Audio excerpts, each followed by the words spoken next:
Cuttino Mobley joins us in the herd.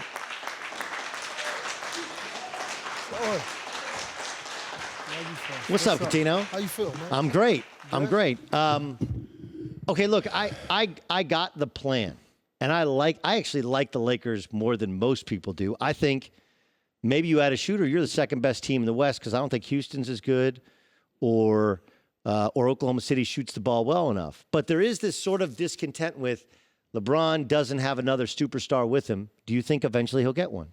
I do. Listen, LeBron is amazing, right? Like, you can tell his absence when they were, third or fourth seed, and now he's not there, and they're, ninth, 10th, scratching. So I think that superstar will come and help LeBron. Just depends on who, right? So the Kawhi Leonards or the Kevin Durant or whoever else in the free agency, I don't know if it's going to be a wing like the back in the day Dwayne Wade-ish kind of thing. Could be the Anthony Davis. They have the same agent. You know what I mean? I don't know, but I think when you're dealing with other wings and it's just, of course I could be wrong, right? I'm just opinion. They're competitive. Yeah. So they want to play against the greatest opposed to playing with them. No, that was the whole thing I was told with Durant, which was Durant's whole deal, what he was convinced of was he just didn't have the space to do it when he was in Oklahoma City because they had so many non-shooters. Mm-hmm. And he thought, like, look, just give me a legit team with legit space and let me go against LeBron James. That's more than legit, though. And they may have overdone it a little bit. But in the finals, he was matching up. First year, it was a fairly fair fight, and he was better than LeBron. You think that was fair? Yeah. Come on. Yeah. They won 73 games before him. You have two of the best shooters ever to play no question. the game. No question. So they're spreading the floor. Doug, if you had two or three guys on the wings that no one can leave ever. Yes. And one of them is so the ball handling, the IQ skill, the whole thing.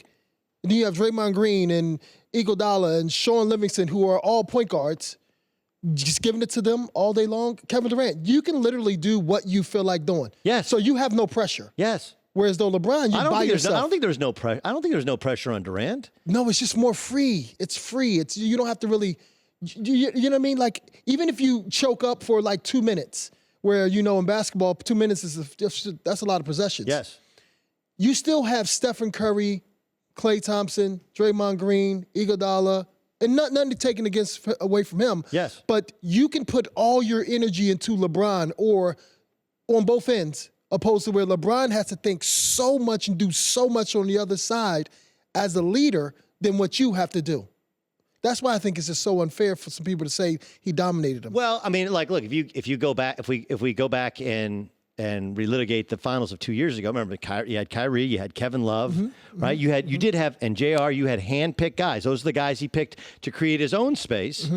And like, look, were the teams? I don't think the Warriors were as good as the 73 wins. Right? Like, I know they won 73 games, but we also had to factor in that the bottom 5 or 6 teams in each conference have decided to tank if you go back to that year, right? And the Warriors were good, but they also had to reconfigure themselves and configure their bench because you had to part ways with Bogut and you lost to Harrison Barnes. And there's no doubt that Durant is better than the two of them combined, but they lost the volume of players that they have so that they had a three-headed monster superstar. So I thought they were better, but they weren't.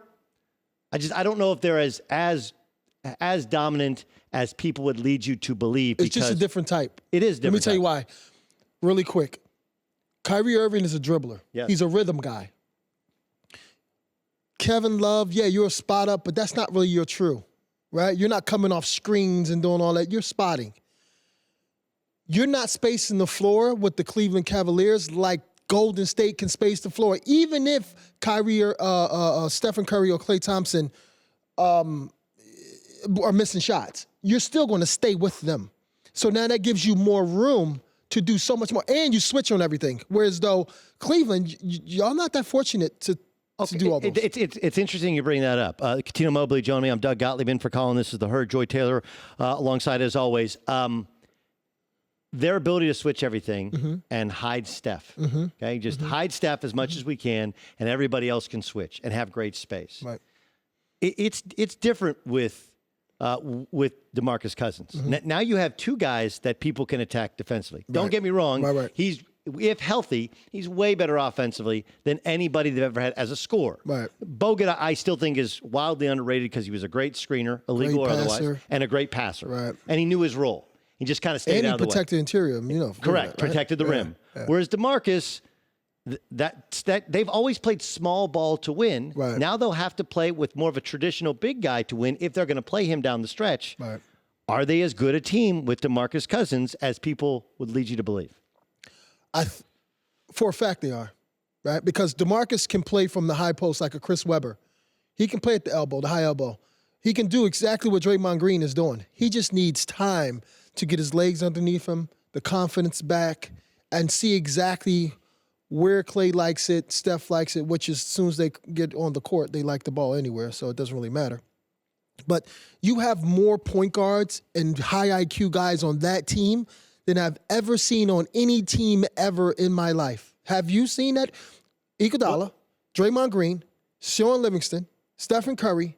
You have 4 guys. Now you have DeMarcus Cousins. You have 5 guys that are like, literally, if they had to, pass first guys. I don't think DeMarcus Cousins is a pass first guy. But No, I'm saying if they had to, right? DeMarcus Cousins, he's not going to shoot the ball like he did in New Orleans as much. So, but because he's with so many guys. You see him yesterday? He's watching the play develop. Steph comes off a curl. He puts it in front of him like a quarterback. Steph bumps Jeff Green and one. He's being patient, more patient, because that's what he can do. That's Chris Webber. He can do those things. Do you know what I mean? Yeah. So it makes it easier when you have 3 or 4 guys. And I could just run around like a chicken with my head cut off. No question. I do wonder if Livingston's age catches up to him. Iguodala got hurt last year several times in the playoff. Right, if his age catches up to him, and the difference, and Cousins right now is cool. It's like your 3rd game back, 4th game back. Okay, we come to the NBA Finals, and hey, dude, we need you to be a passer, and you never played in a playoff game before. Now you're in the finals. Are you going to do those little things? It'll be fascinating to see. I want to ask you about Kyrie. It feels like a light switch has gone on, right? He kind of calls out his teammates for not knowing what it takes to get to the mountaintop. And it didn't go over well. And so then instead of talking about it, he shows them. Now, it's a big game against the Warriors. Not all big games in the NBA, but tomorrow night's a big one. Do you feel like Kyrie, now a starter on the Eastern Conference in the NBA Finals, has taken a different step here recently? I do. All of us, I would hope so, right? We all mature the older we get, he said it to himself. He's more entitled and spoiled at a very young age, and I think about it. When LeBron wasn't there, they weren't the best team. They were nowhere near it. They were at the bottom. Kyrie, Irving, and Cleveland Cavaliers. So when LeBron comes back, he teaches Kyrie not only how to win, but how to take care of your body, right? How to preserve, how to do this, how to do that. So I think he took that to it was more of a, let's go, guys, right? Like before, it was you were the cute girl. Now we got to start, doing a little bit better. Now you have to, people know that you're coming here now. So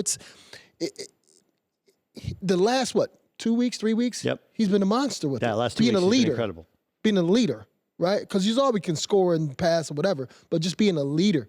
And I think with them, they were just trying to fit who's the leader. Am I going to still get my shots? This, that, whatever, blah, blah, blah. The whole thing. Where am I going to get my shots at? The rotations. They got so much talent. They're supposed to be like this. Your best season in the NBA was like 2002 with the Rockets, right? You averaged 21 a game. Mm-hmm. Do you remember how many shots you took per game?